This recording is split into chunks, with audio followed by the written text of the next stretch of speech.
안녕하십니까. 비욘드 스페이스 김민수입니다. 오랜만입니다. 여기 되게 새로운 곳이죠. 저희 비욘드 스페이스 2호점 망우점의 3층 공간이에요.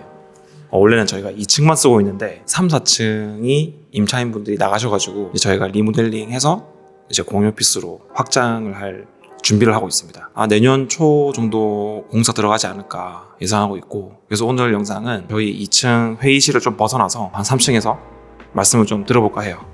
근데 오늘 얘기하려는 거랑 좀 주제랑 상관없긴 해, 이 공간이. 그래서 오늘 영상 말씀드릴 거는 공유 오피스 창업을 앞둔 분들을 대상으로 도움되는 내용일 것 같습니다. 제가 지난 영상에서 공유 오피스를 창업하기 위한 최소 요건을 말씀드린 적이 있습니다. 그게 뭐냐면 평당 임대료가 4만 원 이내였습니다.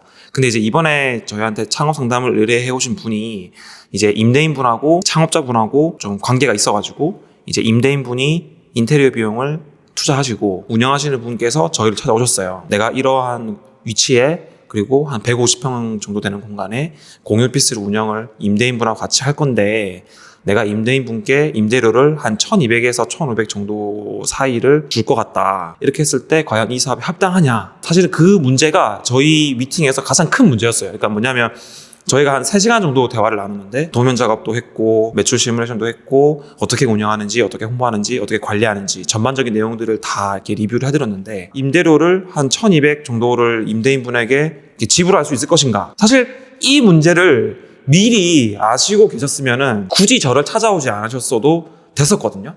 근데 아직 그 부분이 아직 해결이 안 된 상태이시더라고요. 그래서 제가 결론을 딱 내려드렸죠.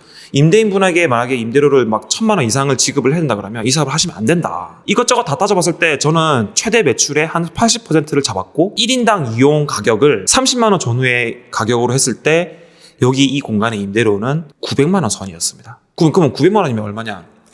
이게 150평이니까 평당 6만 원입니다. 평당 6만 원에 잡고 뭐 이것저것 할인해주고 소모품 나가고 관리비 나가고 했을 때 운영자분이 가져갈 수 있는 최대 비용이 490만 원 정도였어요. 그래서 이게 뭐냐면 150평 규모에 내가 이거를 운영을 하면서 내가 본업이 따로 있는데 순수익이 500만 원이 채 안 나와요. 그러면 이 사업이 내가 직업이 따로 있다면 사람 관리하고 시설 관리하고 홍보 관리하고 전반적인 관리를 내가 했을 때 그리고 초반에 장사가 안 될 때 내가 온 힘을 쏟아서 이 공간을 활성화 시켜놨을 때 그 이후에 내가 받을 수 있는 금액이 500만 원이 안 된다라고 하시면 이 사업을 오래 지속할 수 있으실까요? 저는 힘들 것 같거든요.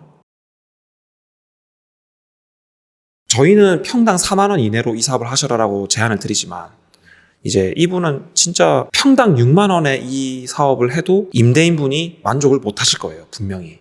왜냐면 거기는 워낙 핫플레이스고 역세권이고 다른 임대 문의도 들어온다고 하더라고요. 근데 그게 이제 평당 6만 원의 임대료를 지불할 때였고, 근데 그것조차도 사실은 1인당 이용료를 30만 원 이상이었어요. 저희는 20만 원 중반을 받고 있잖아요.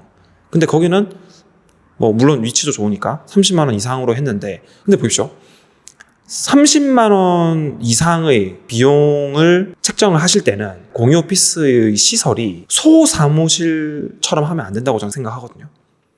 그러니까 제가 생각하는 공유 오피스와 소사무실의 큰 차이는 한 층을 통째로 쓸 수 있는 라운지가 있냐 없냐, 이게 이제 제가 가지고 있는 기준인데, 이 공간은 50평 3개층은 한 층을 통째로 라운지로 쓰기에는 쉽지가 않은 공간이었어요. 그렇기 때문에 저는 이 공간이 공유 오피스보다는 소사무실에 가까운 공간이라고 저는 생각을 했고, 그렇게 했을 때 과연 이 공간에서 30만 원 중반 정도의 이용료를 고객이 지불할 수 있을 것인가 라고 질문해 봤을 때 그게 어려울 거라는 거죠.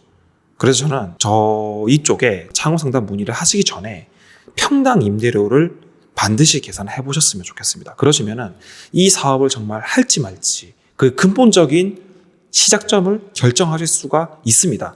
이걸 어떻게 결정하냐? 그 네이버 부동산에 들어가시면 아파트, 상가, 토지 뭐 여러 가지 옵션들이 있어요. 저기 상가 쪽, 예를 들면 내가 뭐 성수역이다. 성수역에 뭐 상가 월세를 선택을 하시면 그 주변 일대에 뭐 150제곱미터에 월세가 보증금이 얼마, 월세가 얼마인지가 다 떠요. 다 오픈돼 있어요.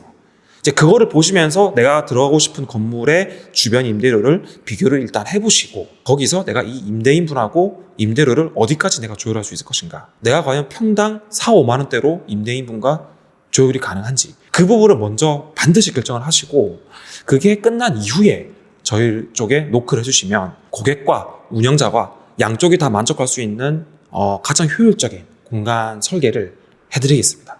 사업하는 게 너무 현실적으로 좀 힘들어지는 거죠. 사실은 이제 가능은 한데 뭐 브랜드명을 말씀드려도 될지 모르겠지만 뭐 카페24나 르오봇이라는 공유 오피스는 그렇게 가능하게 해요. 근데 거기 되게 좀 공간들이 촘촘하게 나눠져 있고 가격도 조금 저희보다 높아요. 그럼에도 불구하고 영업이 잘 되는 곳도 있거든요. 근데 제가 생각했을 때는 이 사업을 한 4, 5년, 6년 이상 이끌어 가려면 그래도 그런 업체들보다는 조금 더 공간이 넓어야 될 것이고 그 안에 들어가는 가구나 어떤 인테리어적인 부분이 조금 더 퀄리티가 좋아야 된다고 생각을 해요. 그렇죠. 그런데 가면 그 세층 있으면 그냥 하면 되잖아요. 그렇죠. 맞아.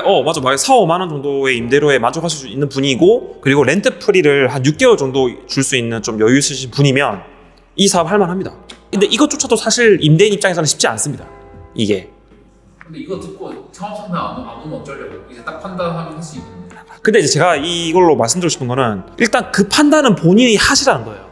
왜냐면 그러니까 제가 창업 상담을 하면서 드릴 수 있는 메리트는 뭐냐면 공간이 이미 정해졌고 임대인분하고 이미 조율이 됐거나 아니면 이 건물이 내 건물일 때, 이 내 공간일 때 내가 거기서 다른 공유 오피스하고 어떻게 차별화하게 인테리어를 잘하고 어떻게 공간을 구획을 해서 어떠한 차별점을 녹일 수 있는지에 대한 솔루션은 제가 드리겠다 이거예요. 그 전 단계는 제 역할이 아니에요. 그거는 뭐 부동산 업자분을 찾아가셔도 되고 스스로 결정을 충분히 하실 수가 있어요. 왜냐하면 네이버 부동산에도 임대료 다 나와 있고 이런 정보들이 다 오픈돼 있잖아요. 그래서 그걸 보시고 실제로 운영하실 분께서 직접 판단하시라는 거예요. 그게 제일 확실하잖아요.